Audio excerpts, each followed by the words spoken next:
Hello Kapere, Medical Esthetician Len here at nakikita ninyo ngayon na nagtatanggal ako ng 11 mm warts doon sa periorbital area ng pasyente dahil ito po ay nakakaapekto na doon sa kanyang vision at the same time doon sa kanyang pagkura. So dinagdagan ko ng anesthesia para masigurado natin na hindi ganun kasakit yung mararamdaman ng patient. At the same time, dapat 2:00 pa lang nag-start na kami.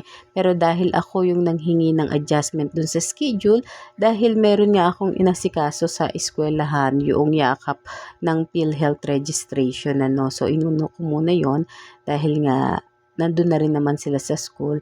Tapos, after sa school, umuwi lang kami ni Erin. Nagpahinga lang ng konti and then pumunta na sa bahay ng patient. So, makikita ninyo from 5 mm to 11 mm po talaga yung size ng warts. Again po, ako po ay nagsusukat ng size ng wart because yan po ay sinusukat talaga at doon po nakabase yung price natin. Pero glory to God because ang ating patient po ay lingkod ng Panginoon, kaya talagang nakakatuwa dahil nga mabilis lang din naman talaga to. Kaya lang tumagal dahil nga po kailangan kapag mababa ang pain tolerance ng patient is mag-a-adjust tayo talaga doon sa anesthesia. So wala naman problema doon because ganun naman po talaga yung aking ginagawa. Lilinawin ko lang po na yung anesthesia po na nilalagay natin is topical. So kung saang area lang po ako maglagay, yun lang po yung mamamanhid.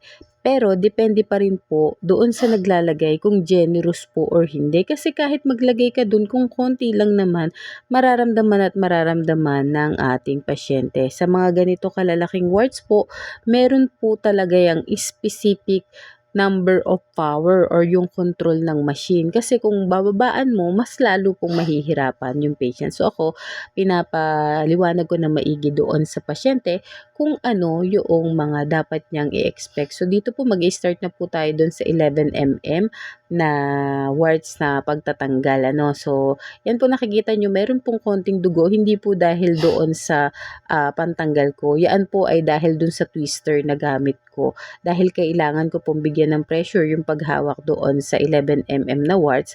Kaya syempre yung dugo po nun is lumalabas. Pero hindi po yan dumugo nung natanggal na mismo yung kabuuan ng warts doon sa periorbital area ng ating pasyente. So makikita po ninyo dito po sa video na to na talaga pong matatanggal yan hanggang doon sa pinagkakabitan na balat. Bakit? Dahil yun po ang isa sa pinakamahalaga. At the same time, pagkatapos po niyan matanggal, nilinis ko din yung area ng pinagtanggalan para masiguradong wala nang maiiwan pa na warts. So, yun ang pinaka magandang bagay. Pagka ako po ang nagtanggal, talaga pong sinisigurado ko na walang maiiwan na virus kasi mag-i-start po ulit yun. Kailangan din kasi natin na pahalagahan or i-value yung perang binabayad sa atin ng ating pasyente. Dahil isa nga po sa aking prinsipyo pagdating sa pagbibigay ng serbisyo is every time na magbibigay ako ng service, iniisip ko na yun ay ginagawa ko para sa Panginoon, which is the ministry. At the same time, iniisip ko na balat ko yun. Kasi kapag ganun yung prinsipyo mo, yung mentality mo, iingatan mo talaga yung pasyente mo. At the same time, we are not after the money. Dapat lagi tayo doon sa safety and security ng ating patient at syempre doon sa outcome nung serbisyo na ibinibigay ko. At nagpapasalamat ako sa Panginoon because yung puso na binigay niya sa akin is talagang hindi po nawawala. That's why napakahalaga ng bagay na tayo po ay binibigay natin yung glory sa Panginoon at tanging sa Panginoon lamang. Dito po makikita nyo na talagang pag nasa taas po yung aking tinatanggal, hinihila ko din po pataas yung balat doon sa periorbital area dahil ang pasyente po hindi po ninyo yan mapipigilan kumurap. Ganon din po doon sa baba, hinihila ko pababa dahil nakikita po ninyo yung needle na gamit ko. Kapag nagkamali po ang gumagamit ng ganyang klaseng needle, pwede pong matusok doon sa mata tumatagos po yan sa balat kasi po needle yan. Kung halimbawa naman po papunta dun sa baba, mamaya po makikita nyo yan, yung area na yan. Tapos yung nasa halos malapit na sa mata niya, kapag hindi po marunong ang gumagawa at kumura po ang pasyente, diretso po yan sa mata.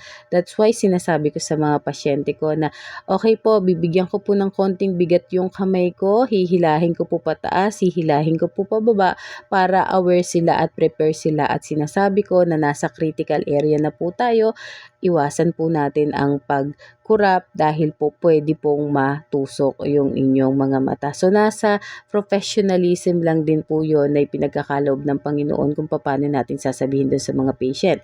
Kagaya po niyan, 'di ba? Sobrang lapit na po niyan. So nakita niyo po yung area pumikit siya. Kaya po ako talagang pag periorbital area, sinasabi ko sa pasyente ang lahat ng dapat nilang expect before, during, and after, at talaga pong nagsasabi ako sa kanila na dapat po ay iwasan natin. Kung hindi po natin may iwasan, pahinga lang po muna tayo. Willing akong magantay. So makikita po ninyo, ito na po yung kinalabasan ng ating periorbital area na warts removal. So yung iba takot po talaga magtanggal dyan because yung iba hindi talaga kaya, pero isa po yan doon sa may expertise na pinagkaloob sa akin ng Panginoon. Kaya all glory, praises, and honor belong to God alone. So home service po ako. Kung gusto po ninyo magpo-home service, mag-message lang po kayo sa number na nakikita ninyo. And God bless everyone!